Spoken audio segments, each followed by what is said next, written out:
할렐루야. 하나님의 내 삶의 역사하심을 믿으십니까? 자, 옆 사람한테 눈으로 나 믿어 하는 눈빛으로 한번 레이저 빔을 쫙 쏘아서 마귀를 쫓아내시기를 바랍니다. 나는 하나님을 믿어. 할렐루야. 특별히 신임 집사님이 되신 분들에게 하나님의 큰 함께하심의 역사들이 나타나게 되기를 바랍니다. 좋은 건물을 지으려고 그러면 어떻게 됩니까? 좋은 설계사를 만나야 됩니다. 우리가 보험을 하시는 분들을 인생 설계사라고 이렇게 말을 하지 않습니까? 그건 아마 어떤 어려움이 있을 때 그런 어떤 역할들을 하는 그런 모습을 인생 설계라고 얘기하지만, 실상 인생의 설계는 보험 설계하시는 분들이 해줄 수는 없고 하나님이 해 주셔야 될 줄 믿습니다. 설계되고 좋으면 좋은 건물을 완성하고 난 뒤에도 우리가 볼 수 있어요. 저희는 이제 이번에 작년 한 해 동안 건축을 이렇게 열심히 또 몇 년째 하고 있는 것 같은데, 사택도 짓고 뭐도 짓고 그러잖아요. 이번에 참 재밌는 일이 있었죠. 우리가 이 데크 공사를 딱 끝냈는데 보니까 뭐예요? 문을 열고 나가니까 기둥이 딱 하나 서 있어요. 어떤 분이 묻더라고요. 이거 이불로 디자인으로 이렇게 한 거냐고, 막 튀어나가지 마라 그런 의미로 이렇게 한 거냐고 이렇게. 근데 사실은 그렇게 된 게 아니라 설계사가 현장을 유심히 보지 않고 구조 개선만 해서 설계를 해서 했기 때문에 이제 시공을 할 때 우리가 기둥을 파고 그런 과정 속에서 보니까 이게 이렇게 돼 있는 거예요. 그래서 아마 준공이 나고 나면은 다시 이제 수정을 해서 그 부분은 좀 조정을 해야 되는 그런 부분인데, 추가 요금은 없고 따로 이렇게 해야 될 것 같습니다. 자, 그런 어떤 오류가 있을 수도 있지만은 인생을 설계함에 있어서 우리가 만약에 이 설계를 누구에게 맡긴다 그러면 뭐 두말할 것도 주는 완전하고 완벽하신 하나님 앞에 이 설계도를 맡겨야 가장 좋은 그림이, 또 풍성한 삶이 우리에게 되어지게 될 줄 믿습니다. 또 모든 지도자들은 또 이 설계도를 가지고서 여러 가지 국가도 경영을 하고 여러 가지 일들을 이렇게 하게 되는 것이죠. 누가 설계하느냐가 그렇기 때문에 매우 중요합니다. 사실 다윗이라는 이 사람은 용맹하게 싸워서 골리앗을 잡은 사람이고, 그리고 하프를 쳐서 하나님의 신에 감동되는 어떤 악기를 쫓는 능력도 있고, 제가 다 뒤져보니까요, 시편에 시를 쓰기도 했지만 그림을 그린 거나 어떤 도면을 그린 이런 사실은 없었습니다. 그런데 이 다윗이 성전을, 솔로몬 성전을 짓는 그 모든 밑그림을 설계도면은 이 말씀을 통하여 뭐 촛대의 무게는 어떻게 하고 부터 시작해서, 제가 일부만 읽었습니다만은 성전의 모든 도면들을 다 다윗이 그린 거예요. 그리고 또 재물도 준비해가지고 어떻게 하냐면 솔로몬한테 이게 성전을 지어라 이렇게 한 것이죠.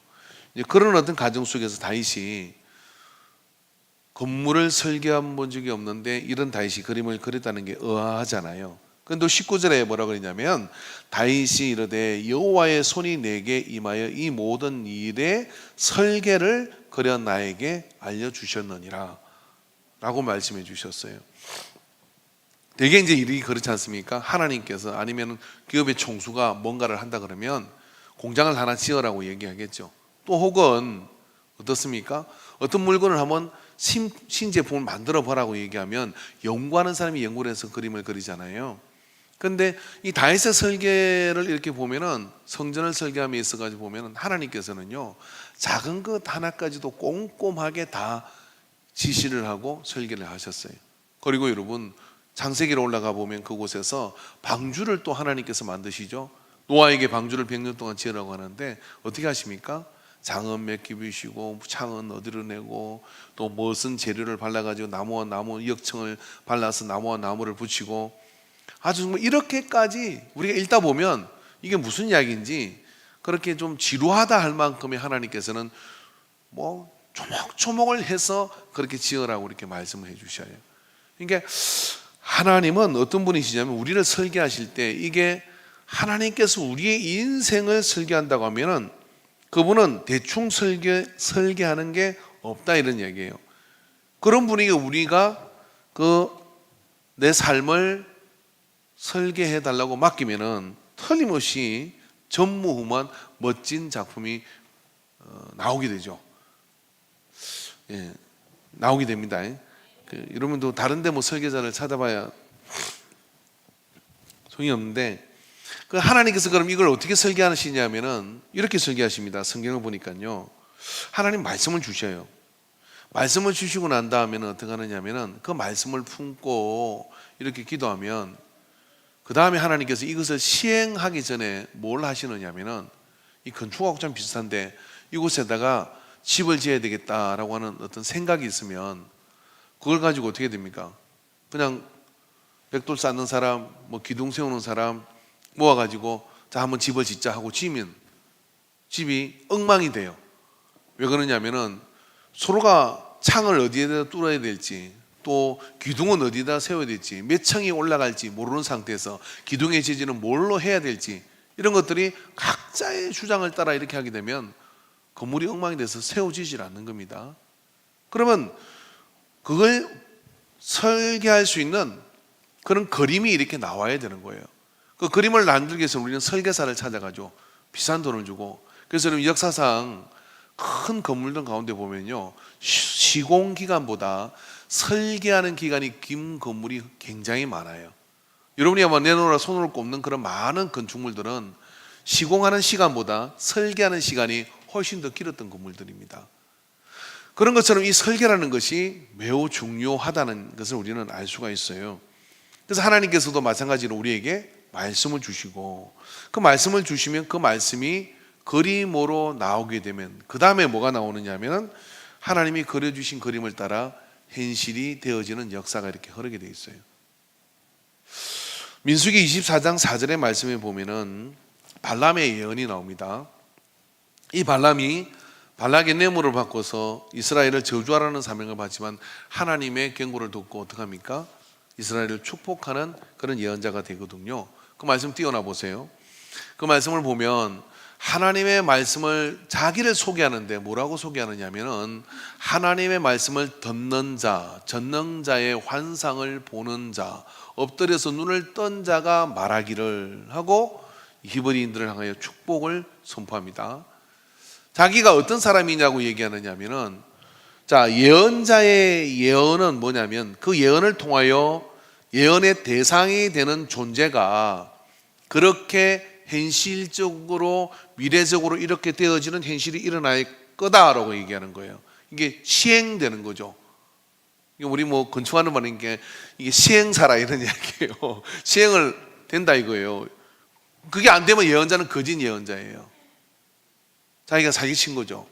근데 그게 되는 가정에 서 있는 자가 누구냐면 이 예언자거든요. 근데 자기를 뭐 얘기냐? 하나님의 말씀을 듣는 자라는 게 말씀이 있고, 그 다음에 전능자의 환상을 보는 자라고 얘기하는 겁니다. 그 말씀을 통하여 내게 그걸 예언으로 선포하기 전에 뭐가 있느냐면 하나님이 주신 믿음으로 바라는 것들의 실상이 된, 믿음은 바라는 것들의 실상이요 보지 못하는 것의 증거라고 하였는데, 바라는 것이 실상, 그림으로 그리신 온 거예요. 그 온 것을 뭐예요? 그 그림을 보고 하나님이 하신 말씀이 뭔지를 알아가지고 그걸 확신을 가지고 이야기하는 사람, 그가 예언자다 이렇게 얘기하는 겁니다. 그 속에서 우리가 예언자가 어떤 역할을 하느냐가 중요한 게 아니라 하나님이 어떤 것을 현실로 만들어가는 과정을 우리가 볼 수 있는 것이죠. 그 과정에 그런 역사가 이 속에 있는 겁니다. 사도행전 2장 17절에서 18절 말씀 한번 봅시다. 거기 보면 말씀 한번 읽어봅시다. 제가 읽을게요. 여러분 읽으면 또 막 입김 퍼지니까. 하나님이 말씀하시기를 말세에 내가 내 영을 모든 육체에 부어주리니 너희의 자녀들은 예언을 할 것이고 너희의 젊은이들은 환상을 보고 너희의 늙은이들은 꿈을 꾸리라. 자, 하나님의 예언이 선포되어지는데 말씀이 우리에게 주시는데 그것을 통하여 그 다음에 일어나는 인생은 뭐예요? 환상을 보고 꿈을 꾸는, 그림이 그려지고 그리고 그림으로 이미지로 보여지는 이것이 너희들에게 임하게 될 것이다. 그때 내가 내 영을 내 남종과 여종들에게 부어주리니 그들이 예언을 할 것이다. 그런 일이 있으면서 말씀이 그림으로 되어지고 난 다음에 이렇게 될 것이라고 선포하는 그런 예언이 이 속에서 일어나게 되는 과정을 거치고 있다는 거예요. 그죠? 자, 그렇다면 하나님이 2021년에 우리 교회, 하나님이 2021년에 내 삶, 내 기업, 내 모든 상황 속에 하나님이 다윗에게 여호와의 손이 임하여 성전을 어떻게 지을 것을 그려, 그래서 다윗이 알게 된 것처럼 여호와의 손이 내 마음에 그려준 그림이 있느냐가 매우 중요합니다. 내가 그릴 수 없는 거예요. 내가 이렇게 되고 싶다라고 그리는 그림이 아니라 내가 붙잡은 말씀을 통하여 하나님 여호와의 손이 내 마음의 도화지에다가 그림을 그려진 그림이 곧 현실이 되어지는 것이 믿음의 원리예요. 그러므로 여러분, 우리는 어떻게 해야 되느냐? 우리의 마음을 먼저 하나님 앞에 깨끗한 도화지로 드려야 됩니다. 되게 이게 깨끗한 도화지가 아니라 2020년에 있었던 일들, 그 전에 있었던 일들, 이런 일들이 우리의 마음의 도화지에 막 밑그림이 그려져 있거나 덧칠이 되어 있거나 이래요. 그리고 2022년을 만나서 우리가 어떤 거냐? 그 도화지 그대로를 가지고 주님, 내게 주님의 청사진을 보여주시고 이 그림을, 설계도를 그려주시라고 얘기하면, 건축해 보셨으면 알겠지만 있는 건물을 보수하는 게 훨씬 더 어려워요. 싹 밀어버리고 그 위에 새로 짓는 게 더 쉽습니다. 더 온전한 그림을 그릴 수가 있거든요. 그것처럼 우리가 그러한 상태에 있을 가능성이 있다는 이야기입니다. 여러분, 오늘 우리가 1월달이잖아요. 여러분, 1월달에 우리가 간절히 부르짖고 그리고 간절히 하나님 앞에 단을 쌓으며 간절히 기도하면서 이 안에 이 1년을 살아갈 하나님의 계획하심의 설계도가 우리 속에, 우리 인생 속에 이렇게 잡혀야 돼요. 제가 만난 많은 믿음의 사람들은요, 또 많은 목사님들도 마찬가지지만은 연초가 되면은 특별한 기도의 시간들을 가집니다. 왜 그럽니까? 제가 만난 어떤 사업하는 사람은요, 1월 1일부터 신정을 포기하고 3일 동안은 그렇게 바쁜 사업에 식당 하는 분이었는데 식당을 굉장히 크게 하더라고요. 그런데 딱 접어두고 부부가 정말 안타깝게도 캐톨릭 신자인데 개신교 기도원에 가서 3일을 금식을 한대요. 그렇죠. 아니, 성당 다니면서 왜 이렇게 거기가 영빨이 있대.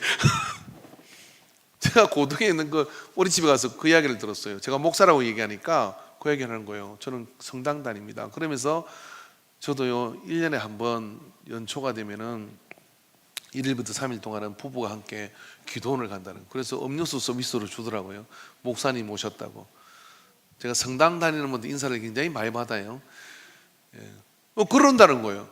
그래서 뭐 하십니까? 그랬더니 그 3일의 시간을 통하여 하나님이 자기에게 뭔가 그림을 준대요. 올해는 투자할 때가 아니다. 올해는 투자할 때다. 덩덩부터 시작해서 그 그림이 나온대. 그러고 난 뒤 1년은 그냥 숨가쁘게 열심히 살아간다는 거예요. 뭐 하려고? 그 그림을 주신 것을 붙잡고 간다는 거예요.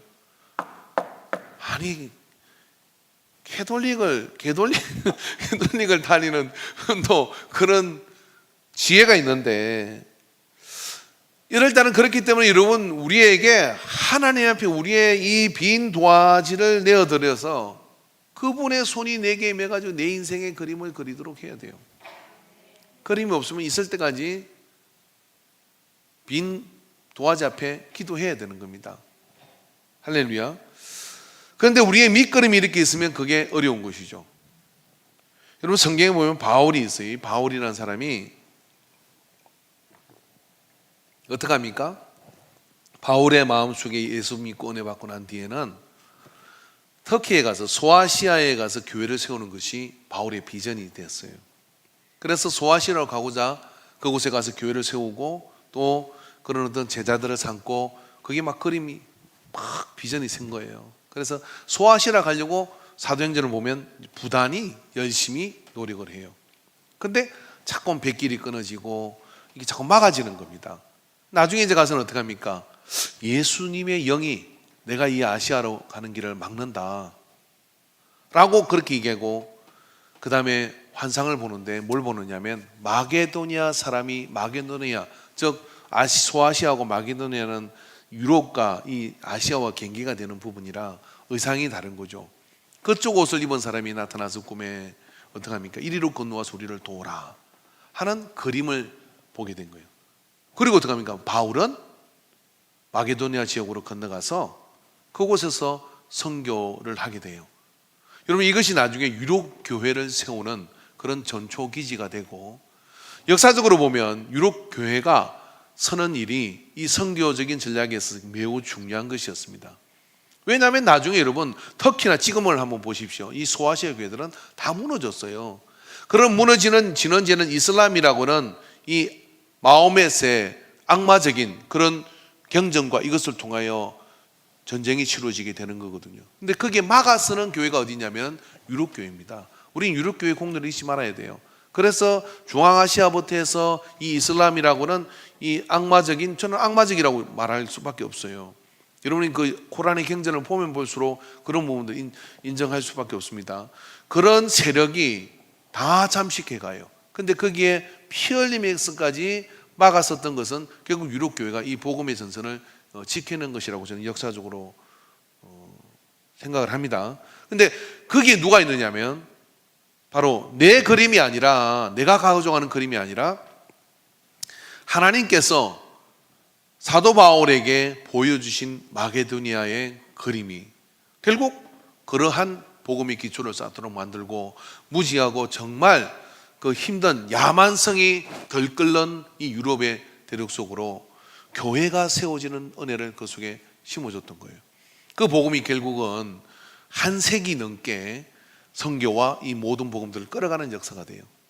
바울의 머릿속에서는 나올 수 없는 그림입니다. 바울의 머릿속에서는 그릴 수 없는 그림이에요. 그러나 하나님께서 바울이 밑그림을 폐기하고 그분의 그림을 따라가기로 작정할 때 그런 역사가 이렇게 나타나게 된 것입니다. 여러분, 바울뿐만 아니라 성경에 이런 베드로는 또 어떻습니까? 이 베드로는 환상을 보게 되죠. 사도행전 10장 17절에서 20절의 말씀은 베드로가 본 바 환상이 무슨 뜻인지 속으로 의아해하더니 마침 고넬료가 보낸 사람들이 시몬의 집을 찾아 문 밖에 서서 불러 묻되 베드로라는 시몬이 여기에 유숙하느냐 하거늘, 베드로가 그 환상에 대하여 생각할 때 성령께서 그에게 말씀하시되 두 사람이 너를 찾으니 일어나 내려가 의심하지 말고 함께 가라, 내가 그들을 보내오노라 하시니. 자, 베드로가 어떤 환상을 봤냐면 부정한 음식이, 우리가 좋아하는 거 삼겹살, 족발, 선짓국 이런 거 먹으면 성경적으로 안 되거든요. 저는 이거 좋아하는데 그게 이제 오락내락 하는데, 베드로는 어릴 때부터 그런 부정한 음식은 먹으면 안 된다고 율법에 배웠기 때문에, 아니 주님이 내려서 받아 먹으라는데 저는 못 먹습니다, 저는 먹을 수 없습니다, 거절을 해요. 왜 이런 환상을 보았을까 라고 생각을 하고 있는데, 그때 고넬료 집에서 사람들이 찾아왔어요. 이방인이잖아요. 요바에 있는 이 베드로에게 3일길을 걸어서 고넬료가 사람을 보냈는데, 고넬료가 경건한 자라, 이방인이고 백부장이었지만 하나님 앞에 그렇게 경건한 자로 쓰이니까 하나님께서 천사를 보내가지고 너는 요바에 있는 베드로에게 가서 청해라 라고 하는 그런 기별을 가지고 종이 온 거예요. 근데 마침 그렇게 나타날 때, 자 보세요, 환상을 받고 그림을 그린 베드로가 그 그림이 현실 속에서 뭔지를 캐치해낸 거예요. 그게 뭐냐면은, 이게 이방인은 경건한 유대인이 갈 수 없는 집인데 그 집으로 주님이 나를 가라고 하는구나. 그리고 주님의 음성이 들리는데 너가 그 환상 본 게 뭐냐면 바로 이거야, 너 따라가, 안심하고 따라가 라고 해서 고넬료의 집으로 가죠. 고넬료의 집으로 가서 입을 열어 말씀을 전하니까 바로 그냥 방언하고 성령 받고 난리가 난 거예요. 이게 막 이래야 되거든요. 그리고 주님이 그리는 설계도를 따라가면,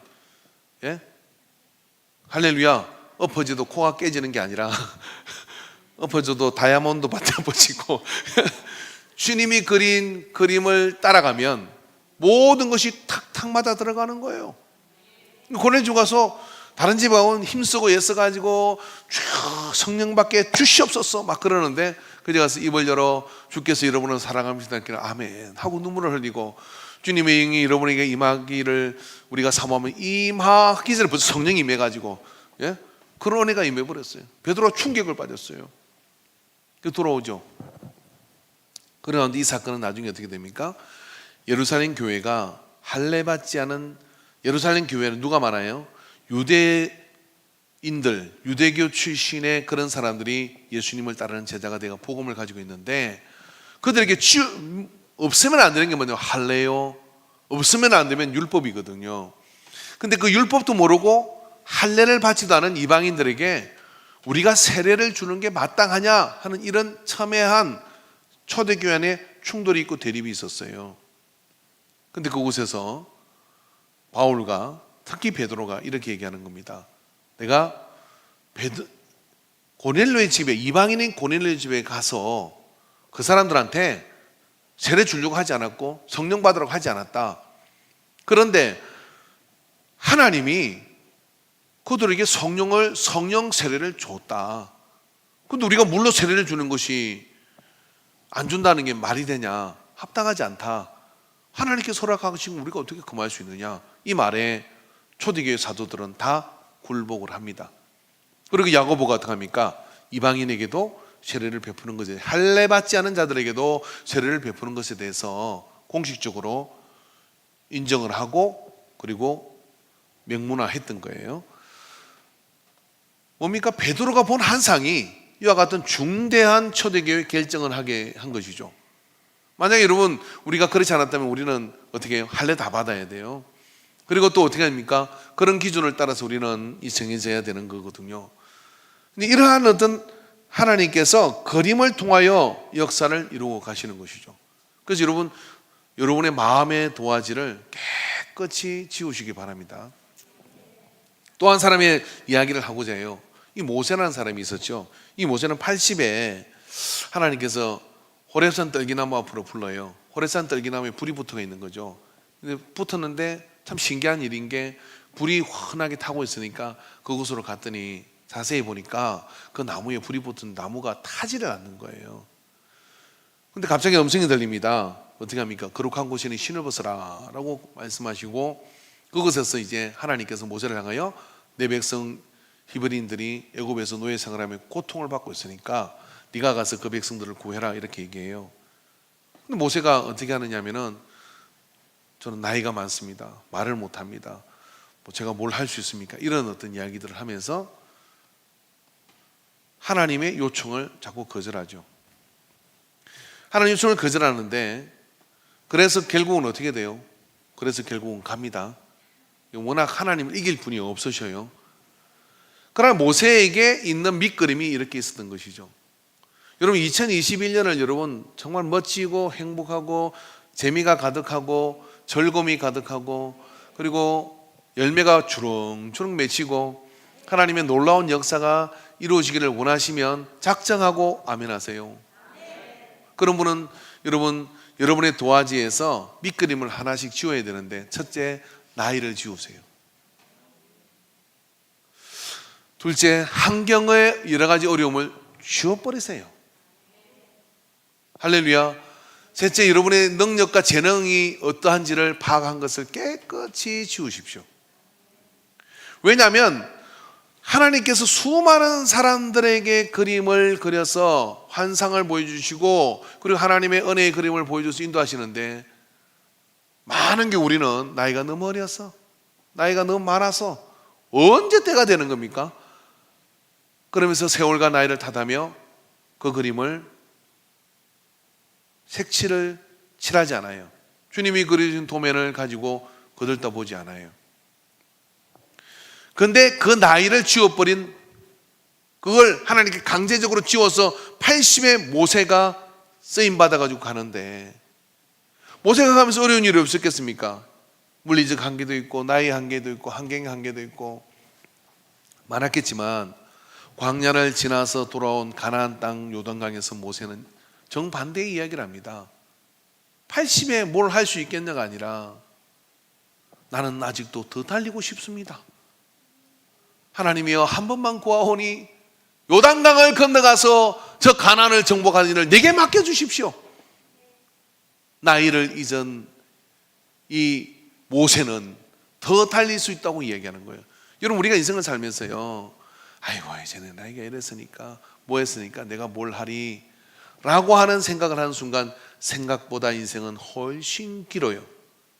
그래서 하나님이 주신 그림을 어떻게 하느냐면 자꾸만 지우죠.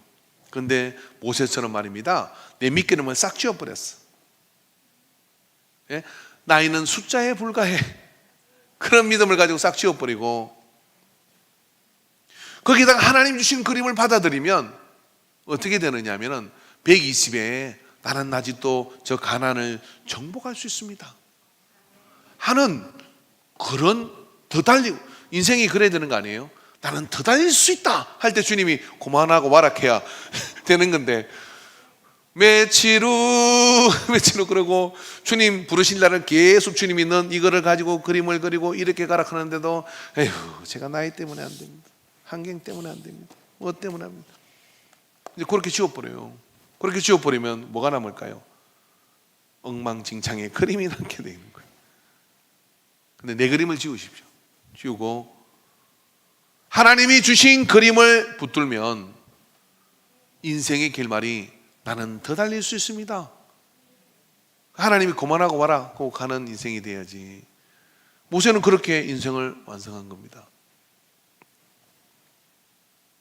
우리의 마음의 밑그림을 한계가 이런 것들을 제한하잖아요. 버리잖아요. 제가 여러분 건축을 하다 보니까요, 도면이 왜 이렇게 중요하냐면은 설계사가 그려놓은 도면이 거기에 레미콘을 타설하는 사람, 또 철근을 까는 사람, 그 위에 벽을 세우는 사람, 기둥을 세우는 사람이 다 헤라면서 봐요. 헤라면서 본다는 얘기는 어떤 이야기냐, 하나님이 우리의 마음에 설계도를 그리고 그림을 그리잖아요. 그러면 이게 어떤 역사가 나타나느냐면 오늘 다윗이 솔로몬에게 이렇게 얘기합니다. 너는 담대하라. 그런데 하나님이 너하고 함께 하실 것이다.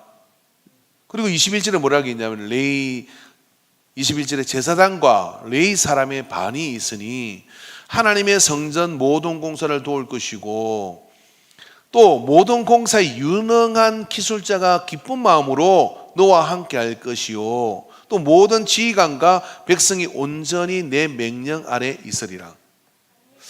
솔로몬에게 그런 통솔력이 있다는 것이 아니라 네가 가진, 내가 받은 하나님께서 다윗에게 그림으로 준 설계, 하나님이 다윗에게 준 설계도대로 이걸 시행하는 명령을 내가 받았고 내가 너한테 이걸 주는데 이것 들고 가면 그 설계도 때문에 어떻게 되느냐면 다 말을 들어야 돼요. 나는 사람이 이렇게 나고 싶고 기둥 나서 이렇게 나고 싶고 싸울 수 있잖아요. 그러면 설계도가 있으니까 설계도에 어떻게 되는지 보자 하고 여기에 갖다 대면 그대로 따라야 건축이 완성될 수 있거든요. 마찬가지로요, 우리가 하나님께서 그 설계도를 받으면 그 설계도는 그냥 설계도가 아니라 최고의 권위자이신 하나님께서 그 설계를 하신 것이기 때문에 이 땅에 있는 모든 건세와 환경과 영적 존재들과 그리고 물질 세계와 물건과 이 모든 상황이 움직여요. 움직여서 어떻게 되냐면 그 통치 안으로, 질서 안으로 들어오게 돼 있는 거예요. 우리가 뭘로 이 세상 속에 나가서 예수님께서 제자에게 가서 저기 가서 나귀 한 마리 데려와라 그랬단 말이에요. 그 제자가 가서 생각할 때 예수님 나귀 했으면 좋겠습니다. 그거 갔으면 이것이 우리 선생님 태우게 나귀 하나 달라 하면 좋겠어요? 주님이 이렇게 말 가서 왜 끌어가느냐고 묻거들렁 주께 쓰시겠다라. 예수님이 무리를 걸으시고 예수님께서 나귀를 데려오시고 이 모든 과정이 뭐예요? 성경을 이루기 위함이라 그러잖아요. 예수님의 사역 자체가 어떻게 되냐면 하나님이 주신 설계대로 가기 때문에 그 모든 상황이 이 세상에 있는 존재들이 생명체와 또 물질적인 존재들이 다 움직여가지고 하나님께서 받은 주님의 설계도가 완성되도록 역동하고 있는 거예요. 여러분의 마음에 하나님 주신 설계도가 있습니까? 그 그림이 있습니까? 없다면 1월달 한 달 동안 금식을 하든지 작정 기도를 하든지 말씀을 붙들고 기도하고 찬양하고 예배드리고 그러면서 이 마음의 밑그림을 깨끗이 지워내시기 바랍니다. 그리고 그 속에 하나님께서 주시는 그림이 이 속에 그려지기를 간절히 사모해야 돼요. 그래야 그게 뭐냐면 그 힘을 가집니다. 아무것도 없고 나이도 그렇게 되지 않는데 뭐 저는 그런 상을 한두 개 본 게 아니에요. 그런데 말입니다. 하나님이 어느 날 그림을 주셔요. 아버지 성전을 이 마룻바닥인데요. 제가 서산에서 목회할 때 바람이 휙 불면 이 벽하고 마루 사이에 단열재 하나도 안 써요. 그냥 6인치 블록으로 그냥 쌓고 페인트 칠하는 데예요. 그러면 이게 틈이 생겨가지고 바람이 휙 하고 틈 사이로 올라와. 이게 난로를 아무리 떼도 추워요. 근데 그 정단장님이라는 그분이 계시는데 그냥 하나님 아버지 교회 우리 새로 짓게 해주세요. 그렇게 기도하는데 어느 날 새벽 기도 시간에 집에 제가 모셔다 드리는데 장하님 새벽에 기도하는데 그림이 보여요. 그러면서 우리 교회 그 예덕 구세원교회 뒤 옆에 보면 산이 이렇게 있었는데 그 산 중턱에 그 작은 크지 않은 산이지만 중턱에 예수님이 탁 앉으셔가지고 손을 이렇게 벌리시며 여기가 성전이다 그렇게 말씀을 해주시더라고요. 손을 이렇게 그림을 제가 그때를 놓치겠습니까? 뭐 걸 수 있는 게 없는 거죠. 그렇지만 저는 이렇게 선포했습니다. 단장님 그곳에 교회가 세워질 모양입니다. 우리는 그 땅을 살 돈도 없고 우리는 그 땅에 거기다 교회를 세울 수 있는 그것도 없어요. 한 달 총 헌금이라고 해봐야 재정이라고 해봐야 25만 원 40만 원밖에 안 돼요. 그러니까 얼마나 어려운 교회예요. 시골 할머니들하고 이렇게 지내는. 그래서 무슨 어떻게 건축을 할 수 있겠습니까? 저는 그 그림을 선포해 줬어요. 그리고 저는 이제 어떻게 사연 가운데서 나사로서 오게 되고 이렇게 옮기게 됐습니다만은 지금 그곳에 가면 그 옆에 저 있을 때 산을 밀었거든요. 목장하려고 산을 밀더라고. 어느 날 포크레인이 와가지고 그걸 물었더니 목장을 할 거래. 저는 목장을 하면 파리가 끓는다는 생각도 못 해봤어요. 그냥 그 응달에서 햇빛이 들어오는 게 좋다고 좋아했어요. 아 밀어주는구나 그랬는데 밑에 있는 사람이 성질이 개판한 사람이 그 밑에 있는 집이 목장을 한다고 밀고 난 뒤에 와가지고 그 목장하면 축산물 내려고 파리 끓일 건데 안 된다는 거예요. 그래가지고 민원을 여가 난리를 쳐가지고 유신의 집안에서 그 목장을 밀었는데 밀어놓고 목장도 못하고 맨날 소풀이나 키우더라고요. 그래서 우리가 들판을 잘 썼죠. 근데 목장을 밀었는데 그 언덕을 탁탁 두 단을 밀었어요. 그리고 세월이 한참 저는 떠났는데 그곳에 교회가 매입을 해서 성전을 아름답게 세웠어요. 크진 않지만 아름답게 세웠어요. 전에 건물 놔두고. 여러분 하나님께서 어떤 일을 하실 때 그림을 주셔요.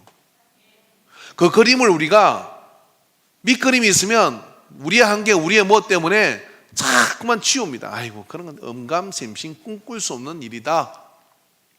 그러나 누군가는 나이를 무시하고 누군가는 환경을 무시하고 누군가는 우리의 어떤 그런 제한성을 무시하고 어떻게 하냐면 그 그림을 믿음으로 품어요.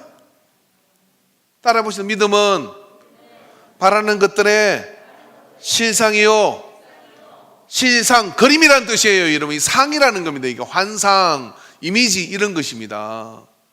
그 그림을 품는 순간 그게 어떻게 되어질지에 대해서는 구체적으로 우리는 잘 몰라요. 그런데 다윗에게 설계도를 그리게 하신 하나님께서는 즐거움으로 탁월한 기술자들이 이걸 시행하도록 만들고 그리고 권력 있는 자들이 거기에 복종하도록 만들어가지고 이 일을 완성하도록 만든다는 거예요. 하나님이 주신 그림과 설계도의 위력이 바로 이곳에 있는 겁니다.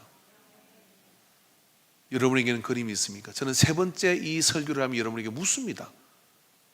이것을 대답해야 할 거예요. 내 마음에 내 그림이 아니라 하나님이 그려준 인생의 그림이 있느냐?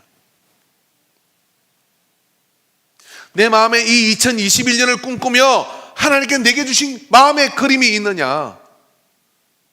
그 그림이 있을 때 여러분 담대하십시오. 그 그림이 없으면 두려워해야 할 겁니다. 그 그림이 있으면 내 사업체를 향한, 내 삶을 향한 2021년, 더더군다나 여러분 교회가 그런 그림을 가지고 있을 때 하나님의 통치권의 역사가 이 세상을 움직이셔서 그런 역사를 이루도록 우리에게 임하여 주시는 거예요. 여러분, 이 그림의 원리는 굉장히 많은 곳에서 성경에서 사용합니다. 여러분, 복음도 우리가 무슨 내용을 가지고 가는 것 같잖아요. 복음의 내용은 단순하죠. 죄만한 인간이 나 대신에 죽으신 예수님을 믿음으로 영생을 얻는 것. 이걸 뭐 그렇게 할 이야기가 있겠습니까? 그러나 이 복음이 강력한 위력을 가지고 가는 그런 역사 가운데 가만히 살펴보면 예수님은 당신의 공생애를 시작하며 첫 번 기적을 가나 혼인잔치에서 행하셔요. 모친되는 마리아와 친척관계에 있는 가나 지역에 있는 이 집에 혼인잔치가 있었고 그곳에 손님으로 마리아가 가는데 모세가 갔는데 신기한 건 모세가 간 게 아니라 예수님이 갔는데 신기한 건 예수님이 제자들을 데리고 갔다는 거예요. 그러니까 엄마가 아는 친척 집에 잔치가 있었는데 자기가 가야지 제자들은 왜 데리고 와요? 제자들이 따라갔나요? 눈치 없이? 그곳에 아무튼 제자들과 함께 있었습니다. 그리고 그곳의 잔치집에서 포도주가 떨어지는 난처한 상황이 발생해요. 그럼 그 집주인이 알아서 해야 될 거 아니에요. 그런데 마리아가 예수님에게 부탁을 합니다. 이 집에 포도주가 끊어졌다. 여사에게 내와 무슨 상관이 있습니까? 그런데 마리아가 대꾸하지 않고 종들에게 이렇게 얘기합니다. 뭘 시키든 그들도 해라. 그러고 나가버렸어요. 예수님은 종들에게 유대인의 계례를 따라 있는 항아리에다가 물을 갖다 채우라고 얘기를 해요. 종들이 열심히 물을 아구까지 채우고 난 다음에 떠다 주라라고 그렇게 얘기하죠. 근데 그게 기가 막힌 와인이 된 거예요. 그 연회장이 정말 내가 연회장이 이 모든 그 행사를 주관하는 그런 사람인데 이 주인이 아닌 거예요. 이 사람은요. 내가 여러 잔치를 주관해 봤지만 이렇게 처음에 좋은 포도주 내고 사람 취하고는 물 타가 주는데 이 집은 끝까지 좋은 포도주를 준비가 준다. 참 놀라운 일이다 하고 칭찬을 해요. 그래서 이 어떤 가나 혼인잔치 사건은 마무리됩니다. 예수님은 이곳에서 설교를 하지도 않았고 예수님은 이곳에서 내가 이런 의미로 하는 것이라고 설명하지 않아요. 그런데 그 장면을 목격했던 제자들과 그리고 종들과 많은 사람들은 그 혼인잔치에 일어난 이 그림이 그 속에 있는 거죠. 그런 그림이 계시록 19장 7절에 10절의 말씀을 보면 우리가 즐거워하고 크게 기뻐하며 그에게 영광을 돌리세 어린 양의 혼인 기약이 이르렀고 그의 아내가 자신을 준비하였음이라 그에게 빛나고 깨끗한 세마포 옷을 입도록 허락하셨으니 이 세마포 옷은 성도의 옳은 행실이로다 하더라. 선사가 내게 말하기를 기록하라. 어린 양의 혼인잔치에 청함을 받은 자들은 복이 있도다 하고 또 내게 말하되 이것은 하나님의 참되신 말씀이라 하기로 내가 그 발 앞에 엎드려 경배하려 하니 그가 나에게 말하기를 나는 너와 및 예수의 정언을 받은 내 형제들과 같이 된 종이니 한가 그러하지 말고 오직 하나님께 경배하라. 예수의 정언은 예언의 영이라 하더라. 즉 초대교회 마지막을 예고한 계시록을 초대교인들을 보며 자 예수님께서 십자가를 지시고 죽으시고 부활하시고 성천하셨어요. 그리고 요한이 이제 다시 오실 예수님에 대한 그 영적 상황을 이렇게 설명을 할 때 이것은 뭐냐면 혼인잔치를 이야기하고 있는 겁니다. 유대인들은 결혼을 하면 신랑이 신부의 집으로 가서 신부를 데리고 첫날 밤을 그 잔치를 하고 첫날 밤을 보내고 그러고 난 뒤에 잔치가 끝나고 난 뒤에 신랑의 집으로 신부를 데리고 오는 것이 이 유대인의 밤에 이루어지는 결혼식이에요. 그 풍습을 따라 보면 예수님은 이 땅에 왜 오셨냐면 신랑으로 오신 겁니다. 그리고 신랑이 죄인되고 타락한 이 신부를 세마포 흰 옷으로 입히셔가지고 이제 영원히 하나님과 함께 살려고 천국으로 데려가는 긴 혼인잔치의 여정이 복음의 역사이고 복음의 그림이에요. 그걸 예수님께서 어떻게 하냐면 가나 혼인잔치의 첫 번째 기적을 통하여 말씀을 안 하시지만 혼인잔치를 통하여 기적을 베푸시는 이유가 당신의 삶 전체를 통하여 이루고자 하는 복음의 이미지입니다. 그래서 우리가 복음을 받으면 왜 기쁘냐면 잔치집이거든요. 복음을 우리가 받아들이면 우리가 기쁜 이유가 내가 신랑 된 예수님을 맞아들이는 그 잔치이기 때문에 기쁜 거예요. 그래서 사실은 많은 복음의 내용이 있지만 그 많은 복음의 내용을 우리가 죽을 때까지 책을 다 뒤져도 그 말씀을 안 것 이상의 더 이상을 알 게 없어요. 그러나 가나 혼인잔치에 참된 주인 되신 신랑 된 주님이 물이 변하여 포도되게 된 그 사건이 그림이 우리 속에 있으면요, 우리는 복음을 이해한 자입니다. 그리고 그 그림대로 우리는 신랑 되신 주님으로 나가는 교회가 될 줄로 믿습니다. 여러분, 모세가 어떻게 그 광야를 지나서 그들을 이끌고서 갈 수 있습니까? 예수님께서, 하나님께서 모세에게 당부하고 일러준 그런 말씀이 있었겠지만 그를 끝까지 무너지지 않고 끝까지 가게 하는 것은 뭐냐면 호렙산 떨기나무에 붙은 꺼지지 않는 그 불의 행상, 그 불의 그 놀라운 하나님의 타는 사랑, 그 백성을 구하고자 하는 지치지 않는 그 열정의 이미지가 이 가슴 속에 있었던 거예요. 그것이 자신의 불이 될 때 그는 120에 더 달려갈 수 있다고 말하는 그런 심장을 가지게 된 겁니다. 오늘 여러분, 우리에게요, 정말 우리를 가게 만드는 게 뭐냐면 한 장면일 수 있어요. 그리고 정말 우리를 가게 만드는 한 그림인 겁니다. 주님은 우리에게 끊임없이 이와 같이 앞서간 성경의 사람들을 인도한 것처럼 2021년도 여러분의 사업체와 가정과 그리고 여러분의 인생 전체에 하나님 주시는 그림을 붙든 사람은 걱정하지 마십시오. 그 설계를 하신 분이 그걸 이룰 수 있도록 모든 걸 동원해 움직일 겁니다. 여러분, 교회가 어떻게 부흥합니까? 교회가 한 가지의 그림을 같이 가지게 될 때요, 하나님의 시행이 가까운 거예요. 약간은 좀 말씀도 많이 부리고 그런 분이지만 은퇴하셨지만 김홍동 목사님 이야기를 안 할 수가 없죠. 그분이 한 30명 모이는 그런 40평 정도의 교회에 이렇게 개척을 해가지고 그렇게 할 때 어느 날 교인들이 너무 이렇게 위축돼 있고 뭐 생각도 잡고 그러니까 그림을 크게 조감도를 그렸다는 거예요. 지금 있는 금남교회 그림을 그때 그렸어요. 그리고 현수막을 탁 뽑아가지고 그리고 앞으로 우리 교회는, 금남교회는 이런 교회가 될 겁니다 고 했어요. 그 교인들 중에 어느 누구도 아멘 그렇게 될 줄 믿습니다 한 사람도 없었대. 누구 목사만 그렇게 될 거라고 얘기했어요. 아이고, 상관은 벗어나시죠. 아이고, 뭐 이런 분위기예요. 근데 보십시오, 그게 어떻게 되어질지는 모르지만 당신이 은퇴하고 부흥이 와서 그 얘기를 하더라고. 그 그림대로 뭐 교인이 무슨 뭐 10만 명이라고 그러고 조사해보니까 7만 명쯤 되는 것 같아요. 지금은 5만 명쯤 달라나. 이 말이 그렇지, 한 교회가 7만 명, 5만 명이 되는 겁니까 이거? 한 시만 하잖아요. 그분이 이제 교단하고 좀 갈등이 있어가지고 연합부흥이 와가지고 나사렛 교단으로 들어올까 이러더라고. 그럼 나사렛 교문 닫고 금이 한정이지만 그 양반을 감당할 수가 있어야죠. 근데 한 그림에서 시작되는 거예요. 다시 묻습니다. 여러분은 여호와의 손이 임하여 여러분의 마음에 그린 그림이 있습니까? 그 그림이 있어야 할 겁니다. 있으면 설계하신 하나님께서 모든 걸 동원하셔서 이룰 거기 때문에 나이를 잊어버리고 환경을 잊어버리고 물리적 그런 어떤 심지어는 질병도 잊어버리십시오. 내가 내일 죽는다는데 의사가 오늘 하나님께서 그림을 그려주셨어요.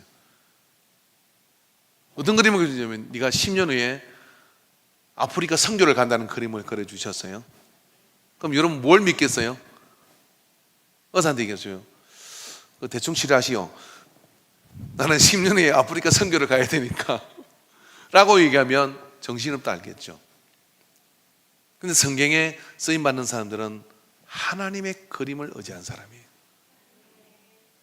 하나님의 그림을 의지한 사람은 모든 물리적 한계들을 넘어가요. 여기에 믿음이 필요한 겁니다. 하나님의 그림을 의지하고 교회가 그런 그림을 공유하고 인생이 하나님 주신 그림을 붙잡고서 그렇게 나갈 때 걱정하지 마십시오. 오늘 다윗이 솔로몬에게 담대하라 한 것처럼 하나님 우리에게 내가 그린 그림이니 너는 담대하라 그렇게 말씀해 주시는, 그걸 붙들고 2021년을 살아가며 행복하지 않겠습니까? 그러니까 지금 뭐 할 때다? 그림을 받을 때입니다. 1월달 이제 우리가 오늘이 이제 셋째 주가 되는 건데, 이 셋째 주 한 주 정도 이렇게 남겨놨잖아요. 요 기간 동안에 여러분 우리는 뭐 해야 되느냐면 빈 도화지를 만드시고 그곳에서 하나님 주시는 그림을 받아야 됩니다. 선교회마다 우리가 코로나 때문에 뭘 할 수 없다 이게 아니라 우리 선교회는 2021년 정말 놀라운 일을 하겠다 하는 이런 작정을 하셔야 돼요. 여러분 우리 교회는 또 이런 일을 하겠다 하는 그런 그림들을 우리가 가지고 그리고 나갈 때 우리가 그런 것이 아니라 하나님 주시는 그림을 붙들고 나가면 환경을 무시하고 그 속에 하나님 이루시는 역사를 이루게 되는 거죠. 제가 며칠 전에 서울 갔는데 이야기 조금 했습니다마는 뭘 만드는지는 모르겠어요. 무슨 코로나에 관련된 뭘 만든다는데 그 교회가 그 근사님이 하는 공장인데 직원이 100명이래요. 그것도 갑자기 직원을 늘려가지고 원래 그렇게 많지 않았는데 100명까지 늘렸는데 거기에 이제 그 교회 다니는 청년 하나가 들어간 거예요. 열심히 일을 하니까 인정을 받았어요. 그랬는데 그 청년이 이렇게 보니까 그 근사님하고 이제 신앙적으로 얘기하다 보니까 그 청년이 보니까 그 회사가 지난 2020년 1년 동안 순수익만 100억을 남겼어요. 아멘한 자에게 그런 복이, 우리 교회도 그런 기업이니. 그래가지고 이 근사님이 무슨 생각이 있냐면 직원들 1인당 1억씩 성과금을 줘야 되겠다 생각을 했어. 와, 삼성보다 낫잖아요. 1억씩. 이 친구 1억을 받게 생긴 거예요 지금 직원들 전부한테. 근데 뭐 계속 밀려가지고 잔업하고 막 계속 그 기계를 만들어내느라고 뭐 그런데요. 그런데 이제 공장이 세어다 하던 거라 합의를 봤대. 우리가 이렇게 됐는데 수익이 이렇게 났는데 공장을 어디라고 하던데 그 공장을 100억 주고 하나 샀어요. 공장을 이전하던 성과금은 더 이익을 내서 주자 그러고 2천만 원씩 성과금을 줬대요. 2천만 원도 크지 않아요? 조그마한 회사가. 그래가지고 직원들 1인당 2천만 원씩 성과금을 다 줬대. 그리고 2천만 원 받아왔대. 그러면서 다들 코로나 때문에 그냥 손가락 빨고 있는데 누구는 순수익 100억을 남겼어요. 그렇게 기도를 많이 한대요. 하나님 주시는 그림을 쫓아서 그렇게 가니까 누구한테는 철저한 기근인데 누구는 막 너도 먹어라 나도 먹어라 그러고 그래가지고 더 할 일이 많아가지고 지금 막 밀려오는 그런 상황이라 믿을 사람이 없는 상황이니까 이 친구가 더 인정을 받는 거예요. 참 별 희한한 일이 다 있더라 그러면서 이야기를 하는 거예요. 그래서 하나님이 주신 그림을 가지고 가면요 이런 역사가 나타날 줄 믿습니다. 자 여러분 2020년 어려울 거라고 생각하지 마십시오. 그럼 어려워집니다. 2021년은 나한테 절대절명의 기회가 오는 날이다. 이렇게 작정을 하셔야 돼요. 요즘 주식하는 사람들 많잖아요. 2020년 뭐 코로나 때문에 우리가 어렵고 힘들었는데 이 주식하는 사람 이렇게 얘기해요. 10년에 한 번 올까 말까 절대의 기회가 지나갔다 이렇게 얘기를 해요. 주식하는 사람들은 10년에 한 번 이런 변동이 있을 수가 없는데 요때 돈을 못 버는 사람은 10년 기다려야 된다 이렇게 얘기를 해요. 우리는 계속 어렵다고 하라고 했었는데 누구는 이때가 혹이라고 이야기를 하고, 누가 이걸 할까요? 우리 청년들 대답해봐. 하나님이 우리의 마음의 그림을 그릴 때 알게 됩니다.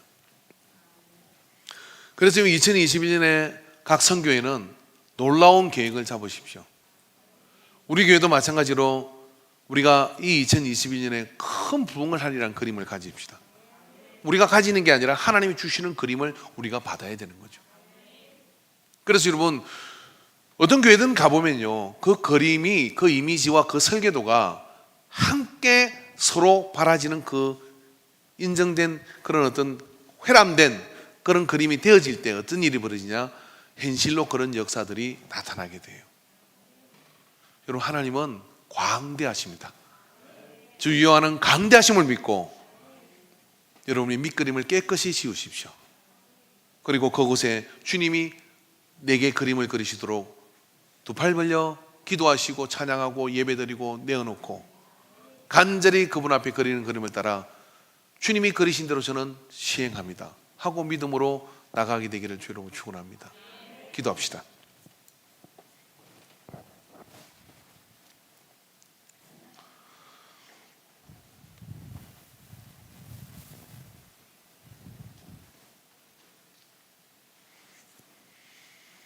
우리가 무슨 힘으로 이 세상을 살아갈 수 있습니까? 우리의 지식도 한계가 있고 우리의 모든 분별력도 한계가 있습니다. 이제 아버지께서 이 세상을 경영하시고 또 이 세상을 이루어 가시는데, 주께서 복음의 이미지를 만드시고 또 모세에게 호레산 떨기나무를 보여주시고 바울에게 마게도냐 사람의 그런 환상을 보게 하신 아버지의 영이 우리라고 꿈을 꾸고 환상을 보게 인도하여 주시는 것을 믿습니다.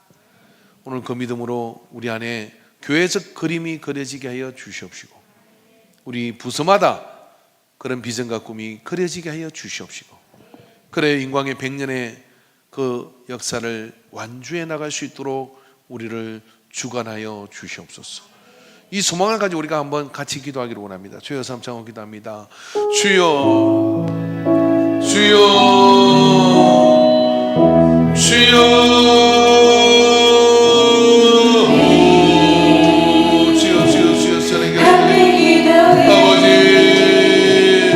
우리 안에 지나간 것을 치워버리고 우리 안에 주님이 마음껏 설계하시고 그릴 수 있는 하얀 도화지가 우리의 마음에 우리 이상 중에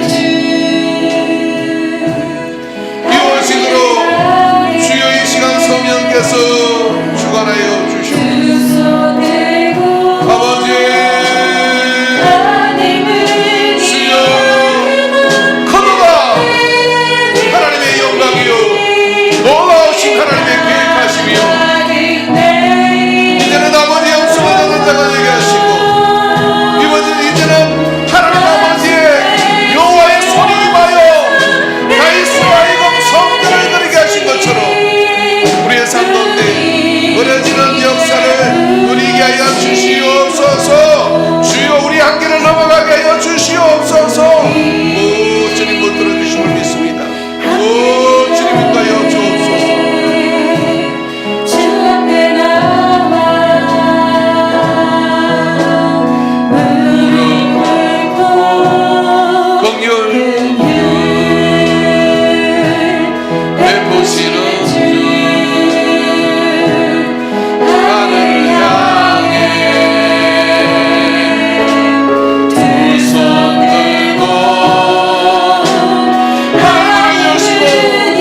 주님, 우리 안에 그림을 그려 주시옵소서. 우리 안에 설계도가 여호와의 손으로 그린 설계도가 있게 하여 주시옵소서. 그래야 주의 뜻을 누리고 사는 자들이 되게 하소서. 예수님의 이름으로 기도합니다. 아멘.